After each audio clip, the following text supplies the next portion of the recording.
आमची आहे ना ॲनिव्हर्सरी होती.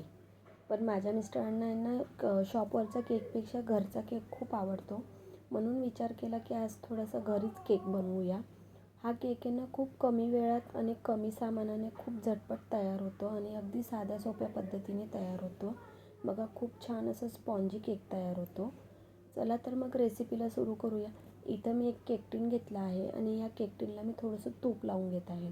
तुम्ही तुपाऐवजी तेल किंवा मग मेल्ट केलेलं बटर पण वापरू शकतात. मी इथं तूप घेतलं आहे. तुपाला तूप भांड्याला सगळ्या बाजूने कडेने लावून घ्यायचं आहे.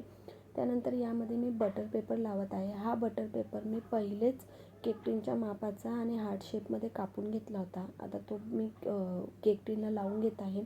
बटर पेपर नसला तरी चालेल, तुम्ही डायरेक्टली तूप लावूनसुद्धा बॅटर या केक टिनमध्ये ट्रान्सफर करू शकता. त्यानंतर मी आता बॅटर बनवण्यासाठी एक बाउल घेतला आहे. बाउलमध्ये मी इथं अर्धा कप दूध घेतला आहे आणि अर्धा लिंबाचा रस घेत आहे. अर्धा लिंबाचा रस घ्या. त्यानंतर हे सगळं मिक्स करून घ्या. दूध घेताना लक्षात ठेवा, हे रूम टेम्परेचरवरचंच दूध पाहिजे, जास्त गरम पण नको आणि जास्त थंड पण नको. त्यानंतर यामध्ये मी 3/4 कप पिठी साखर घेतली आहे आणि 1/4 कप तेल घेतलं आहे. तेल म्हणजे आपण जे स्वयंपाक करतो ना ते तेल घ्यायचं आहे. फक्त लक्षात ठेवा की तेलाला कुठल्याही प्रकारचा स्मेल नको राहायला. ते सगळं मिक्स करून घ्या. मिक्स करून झाल्यानंतर यामध्ये एक टेबलस्पून व्हॅनिला इसेन्स टाका आणि मिक्स करून घ्या. आता यामध्ये आपण बॅटर बनवण्यासाठी सगळे ड्राय इन्ग्रेडियंट्स टाकूया. ड्राय इन्ग्रेडियंट्ससाठी मी इथं 1 कप मैदा घेत आहे. माझ्याकडे चाळण छोटी असल्यामुळे मी हे 2 स्टेपमध्ये चाळून घेत आहे. तुमच्याकडे जर चाळणी मोठी असेल तर तुम्ही सगळे इन्ग्रेडियंट्स एकाच सोबत टाकून सगळं गाळून घेऊ शकतात. तर इथं छोटी चाळणी असल्यामुळे सगळ्यात अगोदर मी 1 कप मैदा टाकून हे चाळून घेतलं आहे. त्यानंतर यामध्ये मी आता बाकीचे इन्ग्रेडियंट्स टाकून घेत आहे. तर याच्यामध्ये आता 1/4 कप मी मिल्क पावडर घेतला आहे. 2 टेबलस्पून कस्टर्ड पावडर घेतला आहे. कस्टर्ड पावडर हे मी व्हॅनिला फ्लेवरचं घेत आहे. कस्टर्ड पावडरने ना ह्या केकला कलर आणि टेस्ट खूप छान येतं.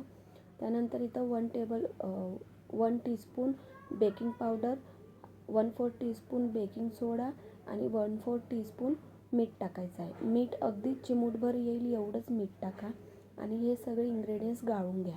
बघा, सगळे इन्ग्रेडियंट्स गाळण्याचा फक्त एकच हेतू असतो की त्यामध्ये कुठल्याही प्रकारची घाण किंवा असं खडे असतील तर ते निघून जातात आणि आपलं बॅटर खूप छान आणि स्मूथ तयार होतं. आता हे सगळे ड्राय इन्ग्रेडियंट्स टाकल्यानंतर हे सगळं बॅटर मिक्स करून घ्या. हे सगळं मिक्स करून घ्या आणि मिक्स करत असताना लक्षात ठेवा की आपल्याला हे एकाच बाजूने फिरवायचं आहे, असं उलट्या सुलट्या बाजूने फिरवायचं नाही आहे. तर बघा, खूप छान असं बॅटर आपलं तयार झालं आहे. बॅटर तयार करत असताना लक्षात ठेवा या पद्धतीची थिकनेस पाहिजे आहे की जेणेकरून आपण स्पॅटुलावर किंवा विसलवर जर ते बॅटर आपण धरलं तर ते बॅटर बाउलमध्ये लेयर बाय लेयर पडलं पाहिजे.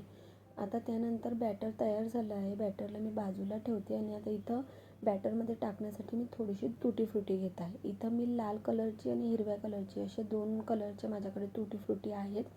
त्यामध्ये थोडासा मैदा टाका, म्हणजे अर्धा चमचा येईल एवढा मैदा टाका आणि मिक्स करून घ्या. ही स्टेप करण्यामागचं फक्त एकच कारण आहे की जर तुटी फ्रुटी ही मैदा लावून जर बॅटरमध्ये टाकली ना तर ती खाली तळाला जाऊन बसत नाही, केकमध्ये सर्व बाजूने व्यवस्थित पसरते. तर बघा, आता जी तुटी फ्रुटी आपण मैदा लावून तयार केली होती ते मी आता या बॅटरमध्ये टाकून घेत आहे. तुटी फ्रुटी बॅटरमध्ये टाकल्यानंतर व्यवस्थित सगळं मिक्स करून घ्या. तुटी फ्रुटी ही ऑप्शनल आहे, टोटली ऑप्शनल आहे. तुम्हाला नसेल आवडत तर तुम्ही नाही टाकली तरी चालेल. असं जरी डायरेक्टली बॅटरचा जरी केक बनवला तरी खूप छान आणि टेस्टी लागतो. प्लेन केकसुद्धा खूप छान लागतो याचा. तर बघा, इथं सगळं मिक्स करून झालं आहे. आता हे बॅटर आपल्याला केक टिनमध्ये ट्रान्सफर करून घ्यायचं आहे. बॅटर तयार झाल्यानंतर आपल्याला जास्त वेळ वाट बघायची नाही आहे, लगेचच याला केक टिनमध्ये ट्रान्सफर करायचं आहे.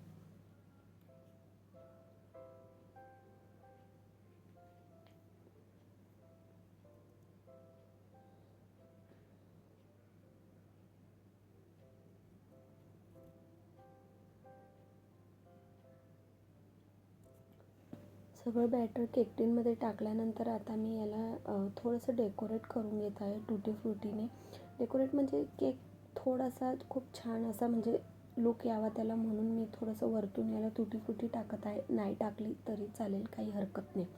आता याला एका भांड्यामध्ये ट्रान्सफर करून घेऊया केक तयार होण्यासाठी. हे केक तयार होण्यासाठी मी ज्या भांड्यात ठेवलं आहे केक तयार होण्यासाठी, ते भांडं मी ऑलरेडी 10 मिनटं हाय फ्लेमवरती प्रीहीट करून घेतला आहे. आणि आता हा केक आपल्याला तयार होण्यासाठी कमीत कमी 35 ते 40 मिनटं लागणार आहे.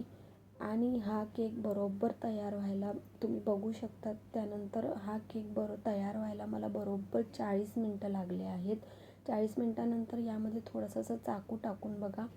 चाकू बघा आपला पूर्णपणे क्लीन निघाला आहे.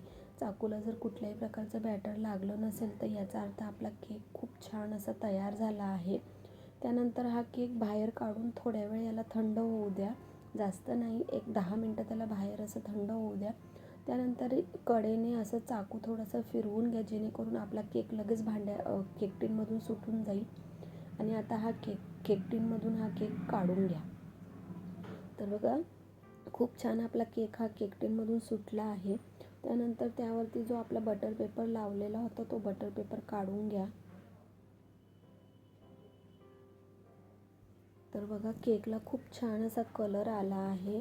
आणि जेव्हा आपण हे केकचं बॅटर केक टिनमध्ये टाकलं होतं तेव्हा तुम्ही बघितलं असेल की अर्ध केक टिन भरला होता आणि आता हा डबलचा फुलला आहे. खूप सॉफ्ट आणि स्पंजी एकदम मऊ लुसलुशीत केक तयार होतो हा. बघा मी तुम्हाला कापून दाखवते एक स्लाईस, तुम्हीही बघू शकतात. खूप छान असा मऊ आणि अगदी सॉफ्ट कापसासारखा आपला केक तयार झाला आहे. तर बघा, आणि केकला जाळीसुद्धा खूप छान आली आहे आणि खायला एवढा टेस्टी झाला होता ना, खरंच खूप छान झाला होता. आजची ही रेसिपी जर का तुम्हाला आवडली असेल ना तर चॅनलला लाईक शेअर सबस्क्राईब नक्की करा. धन्यवाद.